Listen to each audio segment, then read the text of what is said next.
आज भी लाखों लोगों के दिलों में बसते हैं पूर्व मंत्री मरहूम चौधरी अजमत खान। पूर्व मंत्री मरहूम चौधरी अजमत खान की 30वीं बरसी पर उमड़ा जनसैलाब। पूर्व मंत्री मरहूम चौधरी अजमत खान का जिले में ही नहीं बल्कि प्रदेश की सियासत में बड़ा नाम है।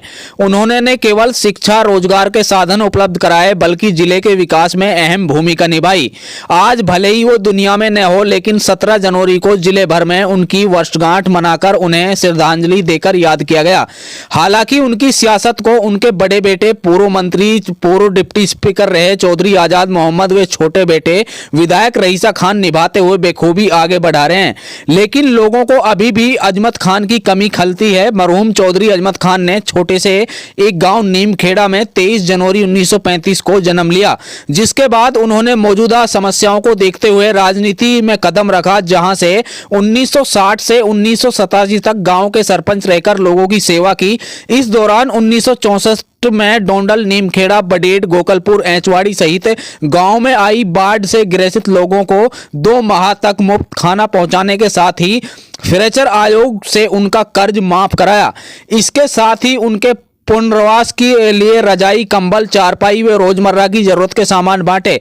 उनकी बढ़ती लोकप्रियता को और लोगों की मांग पर उन्होंने 1987 में फिरोजपुर झिरका विधानसभा सीट से विधायक पद पर चुनाव लड़ा।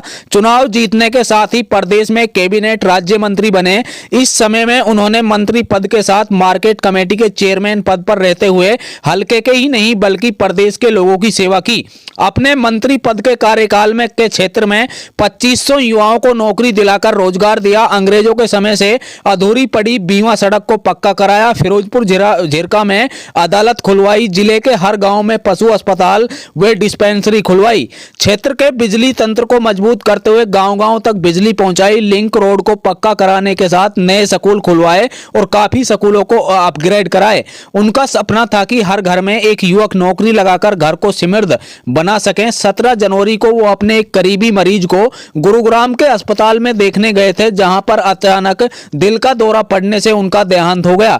देहांत के बाद उनके शव को पृथक गांव नीमखेड़ा में लाया गया, जहां पर लाखों लोगों की मौजूदगी में भीगी पलकों से उन्हें सुपुर्द खाक किया गया। 17 जनवरी को भले ही उनकी मौत ने उन्हें लोगों से दूर कर दिया हो, लेकिन उनके द्वारा किए गए नेक कार्यों के चलते आज भी वो हजारों लोगों को दिलों में बसते हैं। खान की ये कौन सी बरसी है, कितनी बार वो विधायक रहे थे, क्या कहेंगे इसमें? तो मरहूम चौधरी साहब की 30वीं बरसी है। वाली साहब एक बार ही उसको 3.5-4 साल का समय मिला था और उसने मेवात इलाके में बड़े ऐतिहासिक काम कराए थे। खास तौर से नौकरियों में हजारों बच्चों को नौकरियाँ दी थी और एक अदालत का काम झिरका में जो कराया था, लोग गुड़गांव जाया करते थे। इसके बड़े ही ऐतिहासिक काम इस तरीके के मेवात में माने जाते हैं। तुम परेशान कर रहे हो। आज बरसी के दिन जो भीड़ आई है उसको कैसे देखते हैं, क्या कहेंगे? ये आज जो भीड़ आई है, ये मरहूम वाली साहब को, आज़ाद मोहम्मद को और हमको, हमारे परिवार को चाहने वाले लोग आज यहाँ आए हैं। मैं तहे दिल से इन सभी का शुक्रिया अदा करना चाहता हूँ और आपका भी शुक्रिया अदा करना चाहता हूँ। आप समय निकाल के यहाँ आए।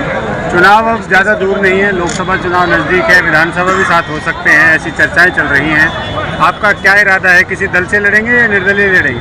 देखो, अभी 2 बार हमने कार्यकर्ता मीटिंग हुई है तो हमारे फैसला हो चुका है। हमें निर्दलीय चुनाव लड़ना है। लोकसभा के साथ हो जाए, बाद में हो जाए, हम पूरी तैयारी के साथ हम मैदान में डटे हुए हैं। मंत्री जी, सबसे कम उम्र में विधायक बनने का सौभाग्य आपको विधानसभा में एक बार मिला था। 2 बार आप विधायक बन चुके हैं। आपके छोटे भाई विधायक रहे हैं, आपके पिता सरकार में मंत्री रहे हैं। आज उनकी बरसी है, कैसे याद करेंगे? आज मरहूम वाली साहब की 30वीं बरसी है और जो मरहूम वाली साहब का जो स्थान इस मेवात क्षेत्र में था, आप सबके सामने है। जिस तरह का जन सैलाब लोगों को उमड़ा है, ये मरहूम वाली साहब के प्रति जो लोगों को प्यार था, वो प्यार की वजह से यहाँ जन सैलाब लोगों को उमड़ा है। और मरहूम वाली साहब ने जिस तरीके से इस इलाके की सेवा की थी, वो किसी से छुपा हुआ नहीं है। कोई बेरोजगारों को मसीहा के रूप में उनको मेवात क्षेत्र के अंदर उनको जाना जाता है। उन्होंने हजारों लड़कों को, बेरोजगार लड़कों को रोजगार दे करके एक मेवात में एक मिसाल कायम की थी। और सबसे बड़ा जो उनका काम था, फिरोजपुर झिरका में जुडिशल अदालत जो उन्होंने बनवाई थी, क्योंकि पहले हमारे मेवात के लोग गुड़गांव जाया करते थे तारीख बजाने के लिए, जिसमें हमारे समय की बहुत बर्बादी होती थी, पैसे की बहुत बर्बादी होती थी। मरहूम वाली साहब ने इस इलाके की परेशानी को देखते हुए सबसे पहले फिरोजपुर जिला में आजाद बनवा के मेवात के लोगों को उसमें समय बचा, पैसा बचा और हमारे हज़ारों वकीलों को उसमें रोजगार मिला। फिरोजपुर जिरका से चुनाव लड़ने की कितनी तैयारी है? आज़ाद लड़ेंगे या किसी पार्टी से लड़ेंगे? हम तो चुनाव लड़ने 24 घंटे तैयार रहते हैं। आज हम जेजेपी पार्टी में और जिस तरह जनता जनार्दन कहेगी, जनता जनार्दन के जो आदेश होगा वो सिर माथे पर होगा। जिस पार्टी में जनता जनार्दन कहेगी उस पार्टी में